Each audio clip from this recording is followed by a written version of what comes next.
Good morning. Welcome to 365 Days of Amazing Stories with Theo Mara. Here we are on day 334. And I'm really continuing the story that I am telling about human freedom. I noticed that a lot of people, are not so interested in engaging in conversations about truth and, let's say, morality and beliefs and where we as a culture are putting our attention. I talked about this harmonic force that's so present in our world today. And you can call it by whatever name you'd like, but if we just look at the influence of technology in our lives today, we can see that it has really come to the forefront.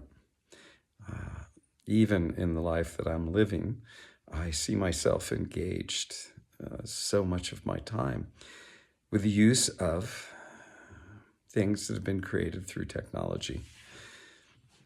Machines, power systems, water systems, vehicles. In a way, I feel like I'm serving those machines. And I question then sometimes, how am I serving myself in that whole process?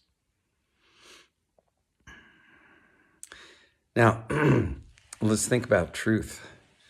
And there is that saying that the truth will set you free. And truly, I think this is the truth. If you can see the truth in all things, I think you will end up a free human being because you will see all things as they are. Now, if you wanted to enslave someone, if you wanted to take away their freedom, you would create a situation where they could not perceive the truth. Just think about it in your own life. Think about what it is that you love to do the most. Do you even know what that is? And if you could get to that truth inside yourself of what it is that you love to do the most, and then you were to pursue that and turn it into a way of not only making your livelihood, but of contributing to the society that you live in, my guess is you would be ultimately happy because you would be living your truth. How distracted we are these days from even getting to the point of being able to live that truth. So many things can interrupt our ability to pursue the thing that brings us the most happiness. A lot of people that I know are great artists. They love doing artwork. And yet they feel that there's no way that they could make a living doing their artwork. So they pursue some other occupation, some other profession, some other field, occupying their time and keeping them from actually doing the thing that makes them the most happy. How do you uncover what makes you the most happy? I think a lot of us innately know it. But again, we need to experience it.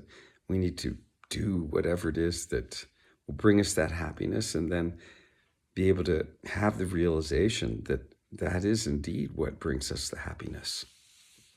So being exposed to a wide array of experiences allows us to understand that more easily.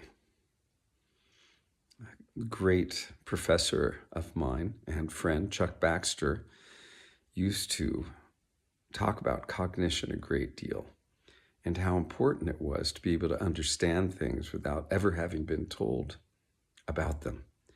Now, understanding the self would be one facet of that.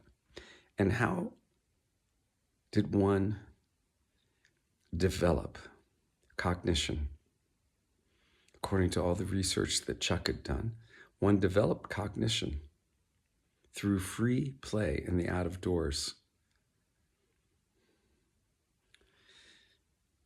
On that note, I hope you'll spend the rest of your day outside somewhere, enjoying the beauty of nature in a playful, free fashion.